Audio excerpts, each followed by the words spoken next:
Unicorns, medieval and ancient legend. Unicorns, the legendary creature, beast with a single large, powered, pointed, spiraling one-horned hooves could be used to treat poisoning for thousands of years before our present ages. Try to turn back to before 4000 BC. People of many nation, race, and religion have proclaimed unicorn to be real. Aristotle from 384 to 322 BC were also convinced of the existence of unicorns.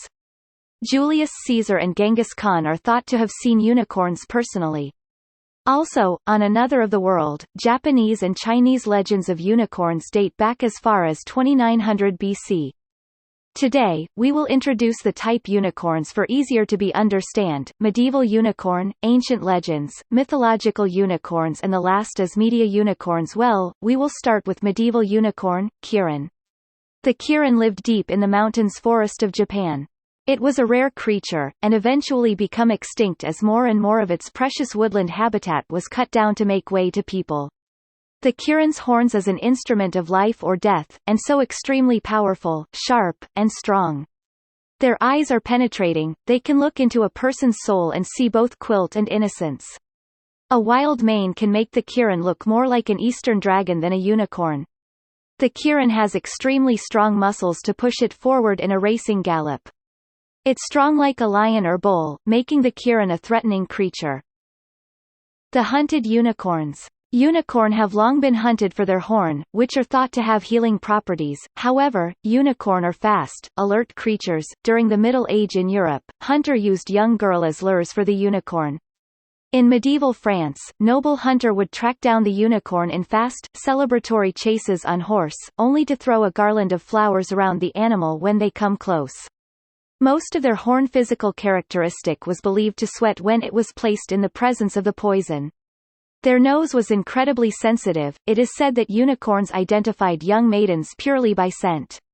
And, their hooves which could be 10 to 15 feet. Unicorns have been hunted worldwide, but the hunting was more of a sport in the forests of Western and Central Europe during the Middle Ages. The unicorns in ancient legend, we will start with Noah's Ark. Some Bibles Old Testament have several references to unicorns, and there are also legends about unicorns and Noah's Ark. According to a Hebrew tale, Noah gathered 2 of every animal aboard his ark, except for a pair of unicorns. They want to play outside rather than go on aboard the cramped ship. They had their wish.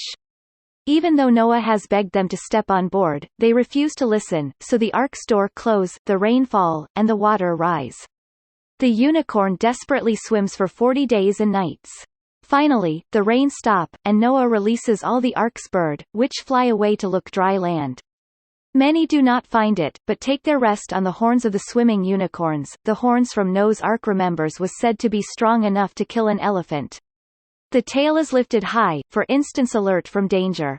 Now, another ancient legend. The unicorns in the Garden of Eden. The size of the Eden unicorn is sometimes shown as being the size of a large horse.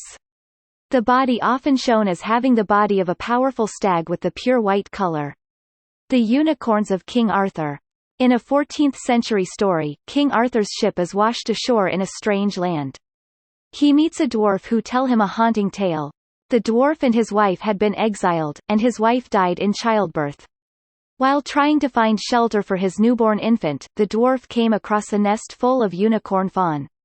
Yet, at the moment the unicorn mother returned, the dwarf took fright and he was separated from his son. However, the unicorn nursed and tended the child as if he were one of her own fawns. The Genghis Khan unicorn. The story goes that in 1224, Khan took his army to invade India, traveling hundreds of miles through the mountain to the Indian border. On the morning of the planned invasion, however, Khan met a mysterious unicorn who spoke with his father's voice. The unicorn convinced him to call off the entire invasion, and India was saved. The size of unicorn in the Genghis Khan story was size of a small deer. The horn of unicorns was red and black in color, not the typical white. The voice that came from the unicorn was spoken by telepathy. The unicorn shifting the voice from its mind to Khan. He saw the unicorn's eye change to those of his father, and then change back to being those of just an animal. The last unicorn that we will talk in this story is the lion and the unicorn. The unicorn and lion came together in British heraldry in 1603, when King James V I of Scotland became King James I of England on the death of Queen Elizabeth I. A Middle Eastern myth features a celestial lion and unicorn chasing each other through the star for 28 years, the lion only overcoming the unicorn's horn gets stuck in a tree. Most of them have a long history together. Since the 1300s, both are featured on the United Kingdom's royal coat of arms and its coin, with the lion representing England and the unicorn representing Scotland. On the coat of arms, the unicorn is chained. The English believed that Scotland was like a dangerous animal and had to be controlled.